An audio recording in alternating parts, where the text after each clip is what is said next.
आज हम क्लास 7 का साइंस पढ़ेंगे, जिसमें पहला चैप्टर है पौधों में पोषण, न्यूट्रिशन इन प्लांट्स। तो सबसे पहले मैं बता दूं पोषण क्या होता है। पोषण भोजन ग्रहण करने की विधि को कहते हैं पोषण।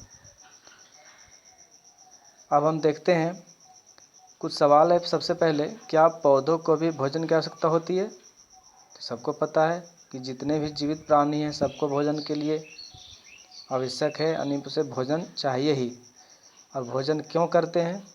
अपने शरीर की वृद्धि और ऊर्जा प्राप्त करने के लिए। ठीक है, तो कोई भी जीवित प्राणी भोजन इसलिए करते हैं ताकि उससे वह अपना ऊर्जा प्राप्त करे और अपने हर ज़रूरत कार्य को कर सके। ठीक है, तो सभी जीवित प्राणियों को विविध गतिविधियों जैसे शरीर की वृद्धि, शरीर के टूटे फूटे कोशिकाओं की मरम्मत एवं जैविक प्रक्रियाओं के लिए आवश्यक पदार्थों की आपूर्ति के लिए ऊर्जा की ज़रूरत पड़ती है। तो हम पहले बता चुके हैं कि भोजन क्यों किया जाता है, क्योंकि उससे हमें ऊर्जा प्राप्त होती है और हम अपने शरीर के विभिन्न प्रकार के आवश्यक तत्वों की पूर्ति कर लेते हैं। अब रह गया कि यह ऊर्जा उन्हें कैसे प्राप्त होती है। यह ऊर्जा पौधों को कैसे प्राप्त होती है? तो पौधे ये ऊर्जा अपने भोजन बनाने की जो उसको विधि है उससे प्राप्त करते हैं। ठीक है, इसका अर्थ हुआ कि पौधों को भी भोजन की आवश्यकता होती है, सबको पता है। आपने पिछले कक्षा में भोजन के विभिन्न घटकों के बारे में विस्तार से अध्ययन किया है। ठीक है, तो भोजन में उपस्थित विभिन्न घटक, यहाँ पे जो अंडरलाइन किया हुआ है इसे आप ध्यान से नोट कर लें। भोजन में उपस्थित विभिन्न घटक जैसे कार्बोहाइड्रेट, प्रोटीन, वसा, विटामिन एवं खनिज, जिन्हें पोषक तत्व कहते हैं। अब पोषक तत्व का परिभाषा पता चल गया कि पोषक तत्व किसे कहते हैं, तो यहाँ से आप आराम से लिख सकते हैं। अब आगे देखते हैं प्रकाश संश्लेषण, पौधों में खाद्य संश्लेषण का प्रक्रम। तो प्रकाश संश्लेषण किसे कहते हैं? ठीक है, हम जानते हैं कि हम लोग खाना अपने घरों में बनाते हैं। ठीक है, इसी प्रकार पौधे की हरी पत्तियों में भी कुछ पदार्थ होते हैं जो भोजन बनाने में उसे सहायता करते हैं। भोजन का उत्पादन हरी पत्तियों में होता है, इसलिए इसे भोजन उत्पादन का कारखाना या खाद्य फैक्ट्रियाँ कहते हैं। ठीक है, ये भी अंडरलाइन, इसे भी इम्पोर्टेंट समझें। तो खाद्य फैक्ट्री या कारखाना का क्या मतलब है? भोजन उत्पादन संश्लेषण हरी पत्तियों में होता है, इसलिए इसे भोजन उत्पादन का कारखाना या खाद्य फैक्ट्रियाँ कहते हैं। भोजन बनाने के लिए सभी कच्चे पदार्थ इन खाद्य फैक्ट्रियों तक पहुंचना जरूरी है। अब ये पहुंचता कैसे है? ये वाहिकाओं द्वारा पहुंचती है। उससे पहले मैं इन्हें भी जानिए, आप इसे खुद पढ़ लें। ठीक है, हरे पौधे की पत्तियों में एक प्रकार की संरचना हरित लवक या क्लोरोप्लास्ट पाई जाती है। इसी क्लोरोप्लास्ट में हरे रंग का एक वर्णक पिगमेंट पाया जाता है जिसे क्लोरोफिल कहते हैं। तो यहाँ क्लोरोफिल का डिफिनेशन है। ये ध्यान रखना, यह सिर्फ पौधों में पाया जाता है, इसलिए पौधे अपना भोजन खुद बना लेते हैं।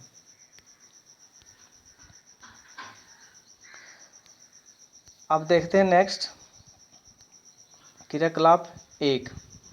क्रियाकलाप 1 में है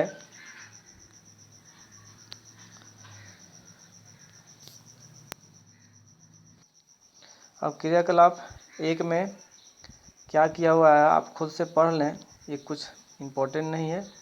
ठीक है, अब आगे देखते हैं प्रकाश संश्लेषण के लिए आवश्यक कच्चे पदार्थ। ये जो क्रियाकलाप है आप खुद से इसे कर सकते हैं। ठीक है, हम अभी मुख्य चीज़ बता देते हैं। तो प्रकाश संश्लेषण के लिए आवश्यक कच्चे पदार्थ क्या हैं? तो सबसे पहला है क्लोरोफिल वर्णक, जो पौधों की हरी पत्तियों में पाई जाती है। दूसरा है कार्बन डाइऑक्साइड, जो वायु में उपस्थित होता है। तीसरा है जल एवं खनिज, जो मिट्टी से पौधों को जड़ मूल द्वारा अवशोषित किए जाते हैं। एवं सूर्य का प्रकाश भी पौधे के लिए अनिवार्य है। सूर्य के प्रकाश की उपस्थिति के साथ इन कच्चे पदार्थों से पौधे द्वारा भोजन तैयार करने की प्रक्रिया को क्या कहते हैं? इसी प्रक्रिया को हम कहते हैं प्रकाश संश्लेषण। ठीक है, यहाँ पे ये बॉक्स जो है लाल कलर से लिखा हुआ, इसमें लिखा हुआ प्रकाश संश्लेषण का डिफिनेशन, ऐसे यहाँ भी लिखा हुआ था। अब प्रकाश संश्लेषण का एक समीकरण है, क्वेश्चन में जब पूछेगा तो यही समीकरण आपको लिखना पड़ेगा। प्रकाश संश्लेषण को निम्नलिखित समीकरण द्वारा दर्शाया जा सकता है, जिसमें कार्बन डाइऑक्साइड है, जल है, सूर्य का प्रकाश और क्लोरोफिल। ये 1 2 3 4 5 जो मुख्य घटक हैं, जब ये इसे मिल जाता है तो कार्बोहाइड्रेट बनता है। पौधों में संचित भोज्य पदार्थ कार्बोहाइड्रेट को कहते हैं।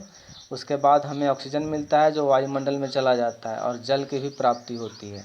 ठीक है, अब आगे है, क्या प्रकाश संश्लेषण के लिए क्लोरोफिल की आवश्यकता है? तो इसके लिए क्रियाकलाप है। ठीक है, इस क्रियाकलाप में क्या किया गया है, ये क्रियाकलाप आप खुद से पढ़ लें, लेकिन इतना ध्यान रखिए कि प्रकाश संश्लेषण के लिए क्लोरोफिल आवश्यक है। ठीक है, बिना क्लोरोफिल के भोजन नहीं बन सकता है। अब आगे है, ये क्वेश्चन नंबर 7 जो बता रहा है कि इसमें पूछेगा प्रकाश संश्लेषण के लिए क्लोरोफिल की आवश्यकता होती है कैसे। जब ये प्रश्न पूछा जाएगा तो यहीं से प्रश्न का उत्तर लिखा जाएगा। अब प्रश्न पूछ रहा है, बताइए हरे पत्तियों में ऐसा क्या पाया जाता है जो प्रकाश संश्लेषण करने में सक्षम बनाता है। तो क्लोरोफिल पाया जाता है। अब फिर दूसरा सवाल इसमें पूछ रहा है, प्रकाश संश्लेषण के लिए जरूरी कच्चे पदार्थ के नाम लिखें। तो जरूरी पदार्थ हो गया कार्बन डाइऑक्साइड, क्लोरोफिल, जल, खनिज, सूरज का प्रकाश। ठीक है, ये सभी आवश्यक कच्चे पदार्थ हैं जो प्रकाश संश्लेषण के लिए आवश्यक है। अब रह गया नेक्स्ट टॉपिक है रंध्र, जिसे बोलते हैं स्टोमेटा। स्टोमेटा का क्या काम है, इसी द्वारा रंध्र स्टोमेटा द्वारा वायु में उपस्थित कार्बन डाइऑक्साइड पत्तियों में प्रवेश करती है। यह रंध्र द्वारा कोशिकाओं द्वारा घिरे होते हैं। ठीक है, यह रंध्र द्वार जो होते हैं कोशिकाओं द्वारा घिरे होते हैं। ये पत्तियों के दोनों ऊपरी तथा निचली भाग में पाए जाते हैं। क्या जल एवं खनिज भी इसी तरह पत्तियों तक पहुंचते हैं? नहीं, जल एवं खनिज वाहिकाओं द्वारा पत्तियों तक पहुंचाए जाते हैं। यहाँ भी इम्पोर्टेंट है, जितने भी अंडरलाइन हैं सब इम्पोर्टेंट हैं। ये वाहिकाएं नली के समान होती है तथा जड़ तना शाखाएं एवं पत्तियों तक फैली होती है। पोषकों को पत्तियों तक पहुंचाने के लिए ये वाहिकाएं एक सतत मार्ग बनाती है, यानी रास्ता बनाती है। पौधों में पदार्थ के परिवहन के बारे में आप आगे का अध्याय में पढ़ेंगे।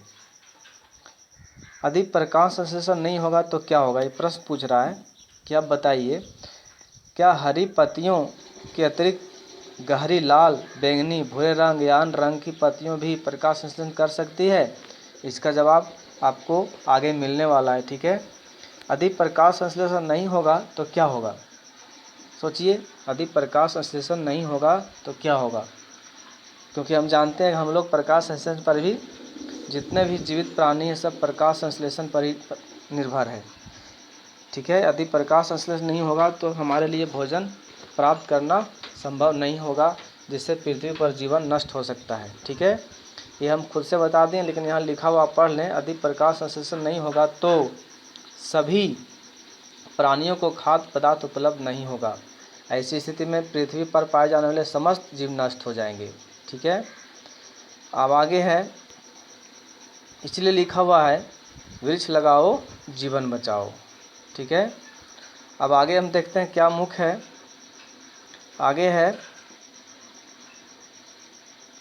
हरी पत्तियों के अतिरिक्त अन्य वर्ण यानी रंग की पत्तियों में भी क्लोरोफिल होता है, परंतु इन पत्तियों में उपस्थित लाल, भूरे अथवा अन्य वर्णक क्लोरोफिल के हरे रंग को ढक लेते हैं। फिर भी इन पत्तियों में भी प्रकाश संश्लेषण होता है।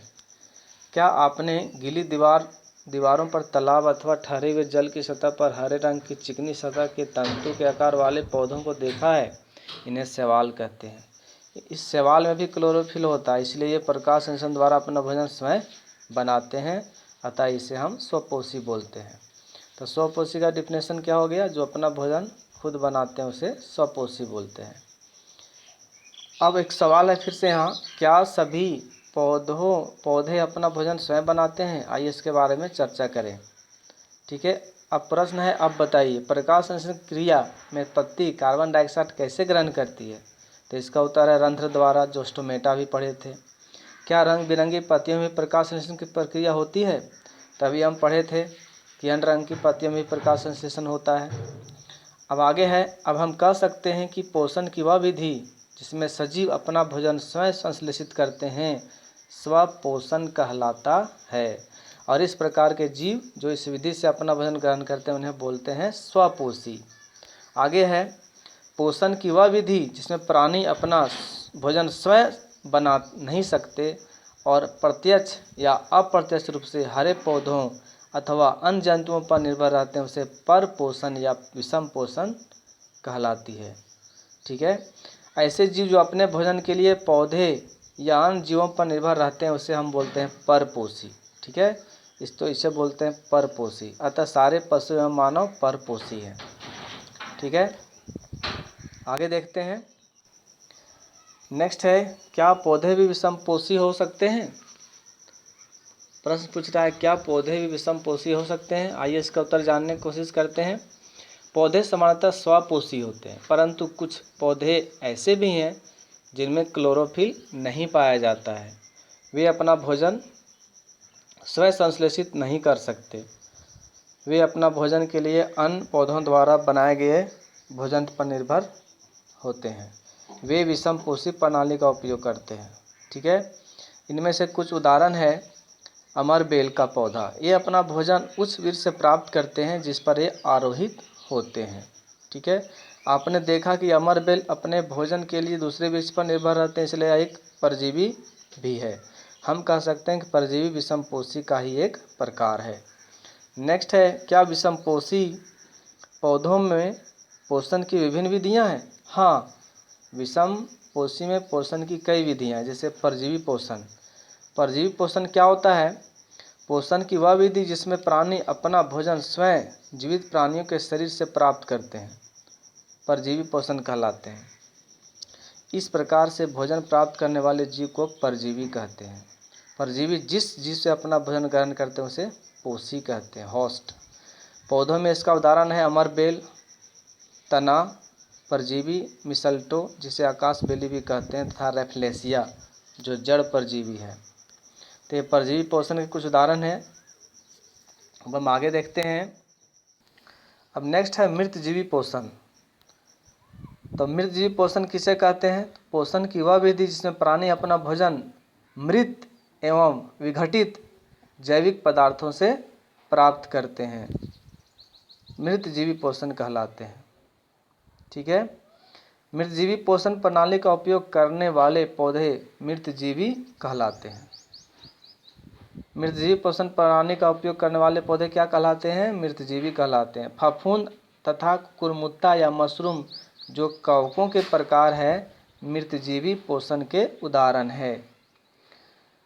अब नेक्स्ट है क्रियाकलाप। ये फफूंद क्या होते हैं, इसका क्रियाकलाप है। आप देख सकते हैं फिगर, ये ब्रेड की रोटी है जिसमें फफूंद लग गया है। ठीक है, अब हम आगे देखते हैं। ये आप खुद से पढ़ लें, आपको कई रुई के धागों के समान संरचनाएं दिखाई पड़ेंगी, ये संरचना ही फफूंद है। ठीक है, आगे है, इन्हें भी जानिए। इष्ट एक छत्रक जैसे अनेक कवक उपयोगी भी हैं, उन्हें खाने या किण्वन की क्रिया में उपयोग लाया जाता है। कुछ कवकों का उपयोग औषधि के रूप में भी होता है। अब नेक्स्ट है कीटभक्षी। कीटभक्षी क्या होता है? एक ऐसे पौधे हैं जो कीटों का भक्षण करते हैं। ठीक है, ऐसे पौधे कीटों को अपने भोजन के रूप में ग्रहण करते हैं तथा पचा जाते हैं। ऐसे पौधे हरे या किसी भी अन्य रंग के हो सकते हैं।